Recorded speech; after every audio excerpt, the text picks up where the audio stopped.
being a six-figures business owner, I have set myself the goal to become a seven figures. And I was able to build a business within the first 100 days to reach 95K. Welcome to Inspired by Success, the podcast where I deep dive into the mindset of successful entrepreneurs, CEOs, and thought leaders. Get ready to be inspired and gain valuable insights to unlock your true potential. Welcome to today's inspiring episode. Our guest brings over 2 decades of expertise in public health and education. She's the founding director of Satara Consulting, an executive life coach, best-selling author, and dynamic speaker. She's a wise guiding light in the realm of trauma and healing, mixing neuroscience, spirituality, and trauma-informed care. With an in-depth knowledge in areas such as anxiety and depression, her journey is not to be missed. Join us in exploring the remarkable path of Catherine Chan Kwa. Welcome to the show, Catherine. It's great to have you. Thank you, Linda. What an amazing intro. I thought, who is she talking about? Don't be so humble. I've researched you and very impressive background. Catherine, your counseling and psychology expertise is widely recognized. Can you share a bit about how your unique blend of psychology and spirituality can help people unlock their full potential and what led you to this path? Definitely. It has been a very interesting path. I was an international student to Australia 34 years ago. And my aim was to come here to study and get an education in social work. So it was nothing as I thought would be down the path of psychology. Being introduced to this country, I was also being introduced further depth of spirituality. As a single person in a new country, I was embraced by a bunch of loving Christians to show me the path, not just about spirituality, but being welcome to this country and embraced and adopted as part of their family as well. So I saw the love among the community and the support from them to go on with my studies. So the integration is really full of personal experience. Beautiful. That's nice. Yes, spirituality. It's just interesting mixing spirituality and psychology because usually they separate it. Now let's talk about mindset as well. We know that mindset is crucial for success. How can people, business owners, entrepreneurs, and leaders nurture a growth mindset for adapting to change and making the most of opportunities? Because there's lots of shifts, lots of changes in the world. So how can we adapt to all this and help with our growth mindset? More importantly, because my way of thinking and living my life is I'm called to help people to live true to themselves. That's where my first book of published last year, that Living True to You. And through my own personal experience and expertise in the field in psychology and spirituality, because I also study a degree in Bible and ministry and have the opportunity to study under some Greek scholar to guide me through to understand the spiritual pathway. The mindset is not just about our mind, because for those who love looking at the mindset, you will heard about the psychiatrist in Siegel in America. One of his book titled Mind. The first question he asks is, do you think our mind is embodied in our body or beyond our body? So that's a great question for us to think about. What do you think? Well, our mind is not just referring to our brain. In today's world, when we talk about spirituality, people say, yes, I know. The body, the mind, the spirit. But actually encompassed in my model is the body, the soul, and the spirit. So obviously the body is about physical. The soul is not just about we have a soul as human being, not like the animals, because the animals do not have a soul, as my Christian understanding coming from. So in the soul, it encompasses our emotion, our willpower, and our mind. So it is not just the body, the mind, and the spirit. When you talk about the mindset, I do not just say, let's just shift your thinking and you'll be fine. The basis coming for anyone, not just entrepreneur, anyone, everyday people, we need to look at our body is the one who's supporting our healthy mind. Our healthy mind supporting our healthy body. So they are interconnected. For those who might not have the opportunity to explore on spirituality, it's not just about a religion. I don't believe in a religion. It's not a building in any kind, because we have many different religions. And unfortunately, if we were going to go to that topic today's world, is quite a challenging one. But I'd rather to help a person to understanding that we are beyond a physical realm. So the body, the soul, and spirit, where I have the opportunity in the last 20 years working with thousands of people in a clinical setting and my personal journey, I've came up with 3 pillar model, where the first one is the vitality, looking after our body. not just the exercising, but what we put in our body, not just about the food and the water. But for women, as you know, before breakfast, we put on almost beyond 200 different type of chemical Oh, yes. on our body. Yes, Moisturizers or body lotion. Yeah. exactly. Yeah. So that's the vitality that we are looking at. Fortunately, that the ladies that come into my container, that's first things we look at our physical health and then our emotion. Unfortunately, as you say, trauma, not that we all have had experience in physical trauma. In the psychology world, we like to call it the hard trauma, where they would refer to a physical trauma, or soft trauma is a psychological trauma. Unfortunately, most of us will have experienced some form of trauma in our lives. So the emotion, the willpower, and the mind is something that we need to nurture and start where we are at. Because everyone comes in to meet me, I meet them at where they are at. It's not telling this is where you need to go. It's let's anchor ourselves, because all of us have been put out in a survival mode for many years until we recognize this is something that I would like to look into. Because most of my ladies that are quite successful in their own right, in their career or their business, but deep down they know the knowing something is missing, but yet they haven't been able to put down their finger on it. And that's where we launch into the spirit, asking what is beyond our capability in the physical realm. So that's the first pillar, vitality.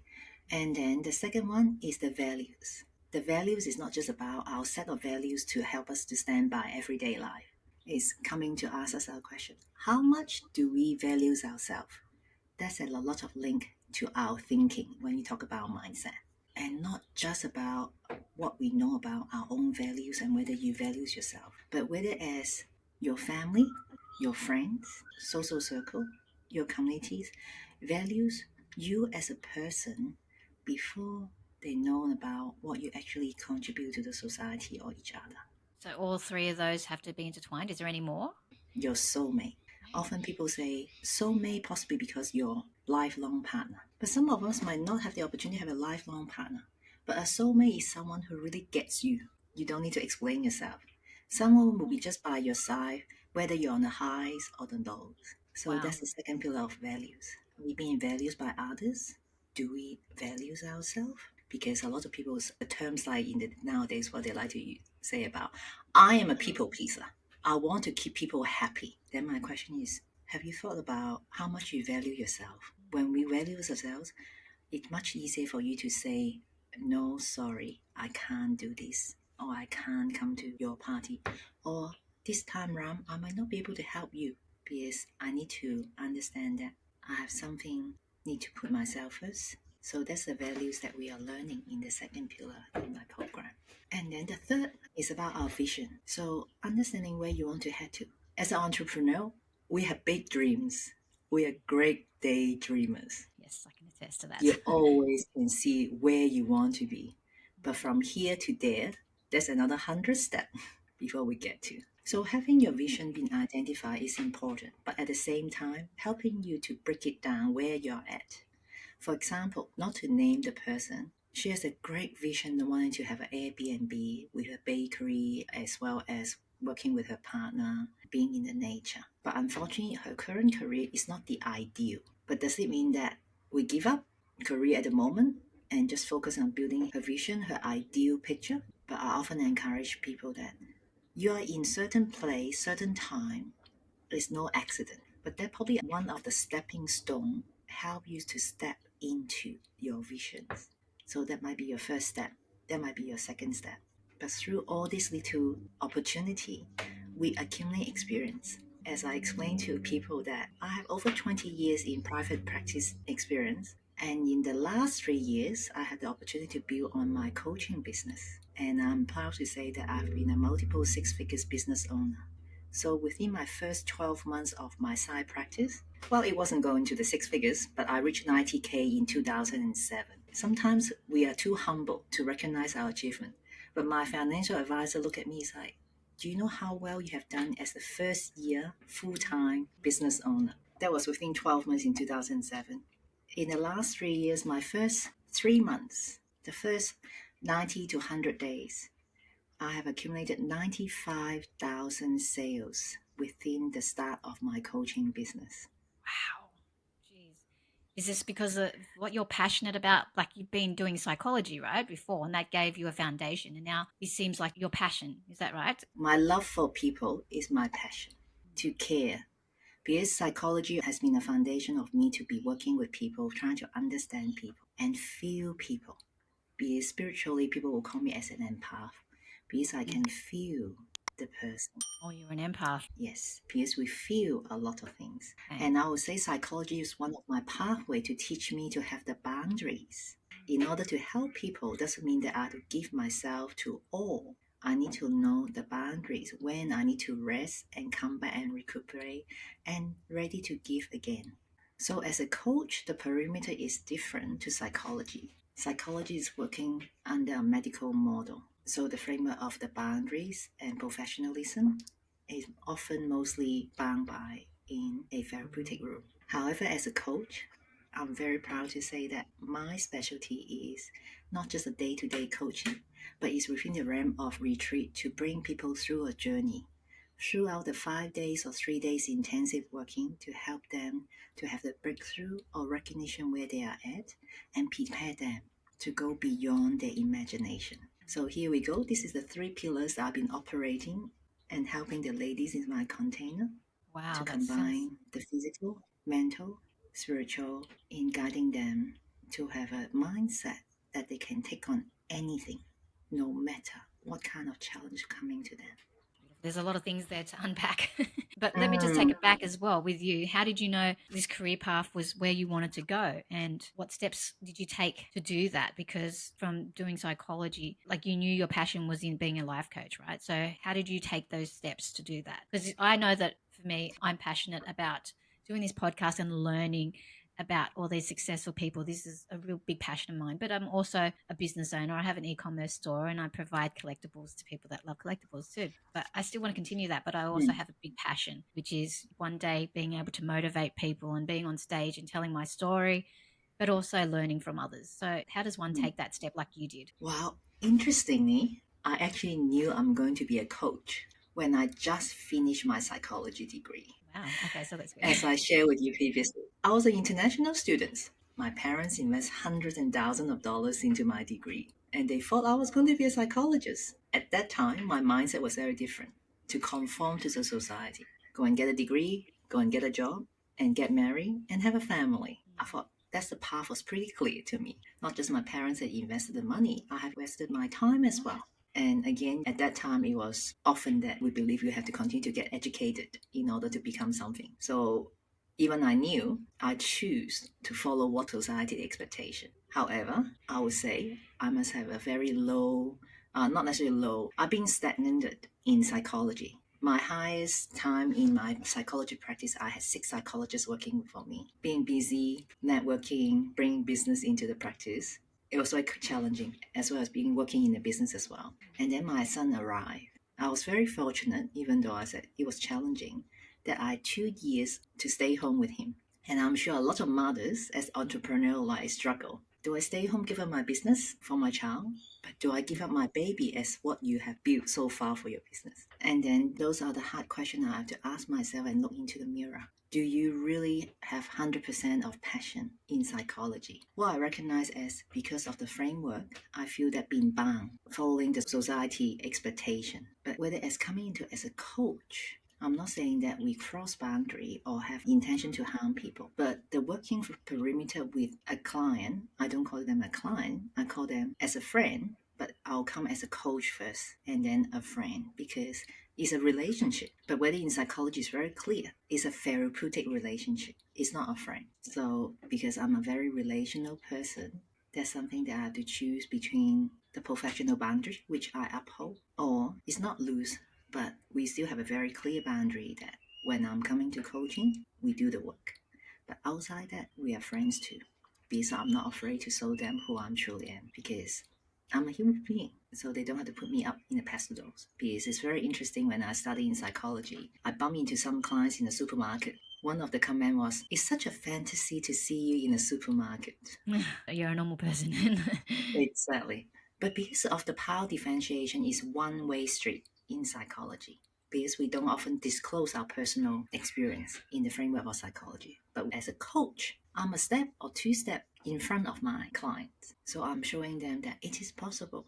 I'm an everyday person too. If you want to reach your goal, I'll help you and guide you through the pathway. So the knowing has been deep down, but the courage to take that step to build a new business is another challenge. Thanks to the pandemic, I understand a lot of people suffer through the pandemic, but I actually have the opportunity being locked in my office to really ask myself the hard question. And thanks to the social media and the pandemic, everything went online, and I was able to sit comfortably at home to build a business within the first 100 days to reach 95K as I build a new business. So I can imagine how busy it would have been, because a lot of people were going through mental challenges and depression and whatnot during the pandemic. So your service was definitely much needed. Can we go back and talk about juggling work and personal life, especially how tough it is for many business owners, like you mentioned, with your child as well? Can you give some advice on how business owners can balance family expectations with their business, and what strategies can entrepreneurs use to stay balanced and prevent burnout? Would you like to be more specific, like more focus on the motherhood or overall in general? Because it could Overall, be. in general, I guess. Yeah. I know people that are balancing their own businesses, plus they've got kids as well. And I'm one of them as well. I delegate personally, and I couldn't do it without my team. They're amazing. But yes, as an entrepreneur, I still want to do more and achieve more as well. Sometimes I'm sacrificing late hours, and then I notice it. I'm not young anymore. And then I notice it the next day when I'm so tired, I make mistakes and it's not good. So, can you give any advice or tips on how to prevent workout and balance? Very importantly, again, it go back to the three pillars. Having our vision and understanding it and being able to 100% onto it is very important. But more importantly, does your family understand where you want to be? And where are they as part of your visions along your journey? As you say, you have a team, you delegate to your employee, but I see my husband and my son as a team as well. Because if I need to go away for a 5 days retreat, my husband will be home. Fortunately, he works 3 days at home. Then he will be the one, the main carer for my son for drop off and pick up. I'm sure you can identify with that, Linda, as well. So also being valued by them, that it is important for you to follow your visions. Those so they are supporting you and valuing you what you are doing. Because one of the comments by my son is like, "Oh, mom, your work is only really when you go on a trip." So I thought, what do you mean? Oh, but you have so much time to come and pick me up and drop me off, because some of my friends go to after school care. For a young person who have this vision, it's like, my mom have the time to spend with me. So it doesn't mean that you have to spend a lot of time with your children 24/7, but it's more the quality versus the quantity with your young one. And with your loved one, with your soulmate, your partner, doesn't mean that you need to be 24/7 being together. Having a date night or having that half an hour or 10 minutes talk to know where each other is at. Once a week, twice a week, depends on where your life stages is. That will be beautiful. And last but not least, by value yourself, is at least put half an hour aside for yourself. For my practice, every morning, I definitely, non-negotiable, at least 20 minutes of meditation so I can quiet up my mind. As you know, as an entrepreneur, our mind doesn't stop. I call it the monkey brain. And also keep some movement. Physical movement. What more important is, we've been told in our generation, exercise is important. But why is it important? It is important to increase our four very happy hormone, your serotonin, dopamine, endorphin, and oxytocin. And having half an hour movement, you notice the difference. The working out part, like, is crucial. I've noticed that a lot of successful people either meditate and have mindfulness as well, and also exercise is so crucial, because to handle all that stress, to release it, it's so important for entrepreneurs. Let's talk about fear and self-doubt, because fear and self-doubt, a lot of people have that. What techniques or practices can people use to conquer these limiting beliefs and step into their full potential? So as I said, being a 6 figures business owner, I have set myself the goal to become a 7 figures. It's a long stretch. So the fear is, again, the fear is of failure. What if? However, as I said, my experience in the private practice, I've experienced being stagnant. For most of us, the entrepreneur would love to listen to Tony Robbins. What a great example. How many decades that he is still standing strong. He said, if we are not growing, we are dying.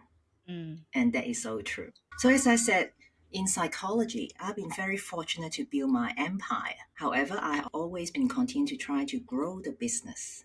And of course, it comes with constraint, with the networking. Previously, before all the social media was available to us, the BNI, I'm sure people heard of that, the networking events that we need to be. So besides managing the practice and being a clinician, outside those hours, I need to go out. And of course, that will add on stress, not just on myself, but my family relationship. And I was chatting to other friends that who know me starting from day one or back into university training. They all believe that I'm very successful. They ask, why are you still keep striving? You already reached a goal that quite comfortable. I said, I don't just want to be comfortable because I want to keep growing and stretching. If we don't keep growing, this is it. Because I had an appointment. I was there for 7 years. When I wanted to leave, they actually offered me, what could we do to keep you here? But the example was I was looking at other colleagues that they have been there in the role for 10, 20 years. And I asked myself, could I do the same thing? Because this was in an educational setting and I was very successful. I'm running my program. My director allowed me to create things for students, as that's where I started my coaching as well. But I asked myself, could I do this year after year? Because I was very comfortable. I have a program that is so successful 3 years in a row that I help those international students to become very successful. Until nowadays, some of them are still in touch with me. But I could not see myself repeating the same thing over and over again. And that's where the knowing is important. A lot of people, they either get comfortable and can do the same thing for years and years and years and over. And I've noticed that there are other people who, say Bill Gates or other people that are very successful, and Elon Musk, they've got so much money, they can stop working. But I totally agree that they've got a purpose, they're mission driven, and they need to keep going and keep growing. Like, I totally can relate. You need to keep building those stepping stones, achieving higher goals in order to keep growing. Some people are comfortable with being stagnant or just being comfortable. I don't know if that's a fear factor, or can you explain why that is? Do you know why? Like, is it just different types of people have different ways of wanting to grow? For human being, as I said, I'm very fortunate to have a lot of observation. Comfortable means we'll say, oh, so I can just do the same thing. But it's not just the thinking. Human beings are habitual. If you take notice, what you do is at night, especially those who have partners, or whether you sleep by yourself, you get on your bed on the same side of your bed every night. And you get out of your bed, same side of your bed every morning. And you'll notice on your mattress, there's a dent in it. No matter how big your bed is, you go back to the same spot. It's not just physical, mental. That's where your association, where your safety is. So that's why we say comfortable. But as growth doesn't mean that we have to be doing high risk spot every time. But my challenges is if I'm going to on a new trip, because we love traveling. If you look at my Facebook page, that I'm everywhere. But I might go back to the same place.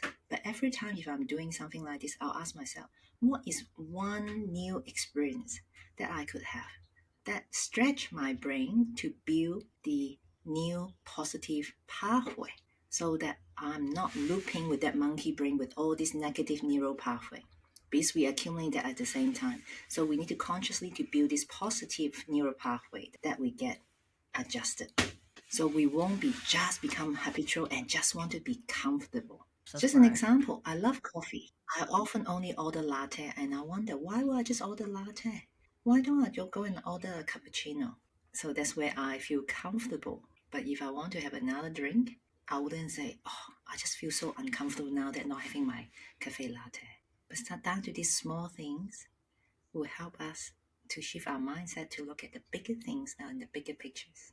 Many entrepreneurs carry past traumas that can hinder their personal and business growth. How can they effectively address and heal these traumas to move forward with clarity and confidence? I know that you mentioned the 4 pillars, but what are the first steps that someone can take to heal that past trauma that gets in the way of their personal growth? Well, first of all, is the awareness. Whether are you aware this trauma, past trauma, hold you back? Because people will say, sounds like we all experience trauma. I say that's true. But some of us want to go back, revisit it again and again, and not doing it. Often we say, yes, you have the awareness, but do you recognize what is it holding you back in your business? Because trauma is not like continuous with the physical trauma they experience, but it's psychological that we keep going back. I've been hurt. And for example, very commonly is about trust, that you have betrayed by someone. So when coming into business, we all understand that trust is very important. You can trust people to a certain extent, but when you go through this relationship in a business sense, sometimes that's actually one of the big barrier for us to cross that line, to do 100K business, to do a 1 million business. And as you get bigger, it's a whole lot more other ripple effect as well. How much trust you have in yourself and in others. A lot of entrepreneurs actually say, I don't trust myself. Have you heard of that before? Oh, yeah. People say, I don't trust myself. Yeah. In business, you got to trust yourself to take that risk. Definitely. Recognizing it, your thought pattern, and taking steps to help yourself to have that transformation. It's not overnight. Often people say, oh, I can try to do that on my own. I say, yes, you can do this on your own. I can happily give you the information. But two things is very important for people to understand. Having a coach, someone stand by your side and observing your, not just your behavior, your thought pattern, and giving you some guiding light.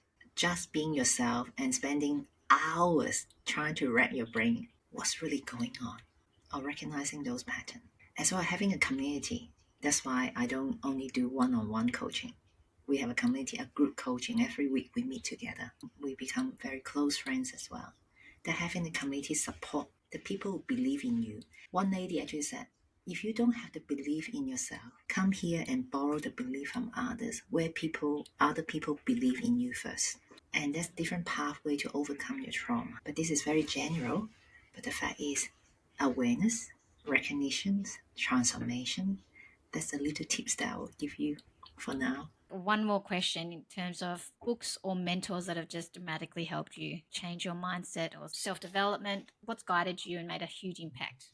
Along my way, I have many mentors, so I don't want just to name one or two, but I'll give you guys the most recent one. This is a very new book, The Way of the Enneagram. The Enneagram has been around for many years. As I say, again, psychology has given me so much opportunity. And I have the privilege is not just to do the personality test, but actually get into the research and the background behind it. So there are many personality type tests out there. And I would say I know them, but they never draw my attention. But back in 2004, a Canadian psychologist called David Banner, that he's also a spiritual guy as well. And I brought him to Australia to have our national conference for psychology. And that's where he introduced me the Enneagram. And Enneagram has been my guiding light to understand my personality type. What it is not I'm an extrovert, therefore I behave this way. But when I recognize myself as an extrovert, I help myself to get out of it. I said, it's okay, Catherine, for yourself to sit at a corner to enjoy a coffee by yourself. You don't need to be out there with people all the time. That's why I learned contemplation, meditation is so beneficial for anyone. But as an entrepreneur, it's always want to be do. Too busy doing or thinking, giving us the gift of time of 5 to 10 minutes on your own and reflecting. Finally, where can people find you and follow you? Well, I'm on LinkedIn or catherinechanqua.com. That's my website. Awesome. Thank you. Everything was beautiful today, very spiritual and a lot of tips. I wish we could have gone a bit longer. I wanted to ask you so much, but we'll save that for another time. But in the meantime, I thank you for your time and thank you for your guidance. And I hope people got value out of it as well. Excellent. Thank you.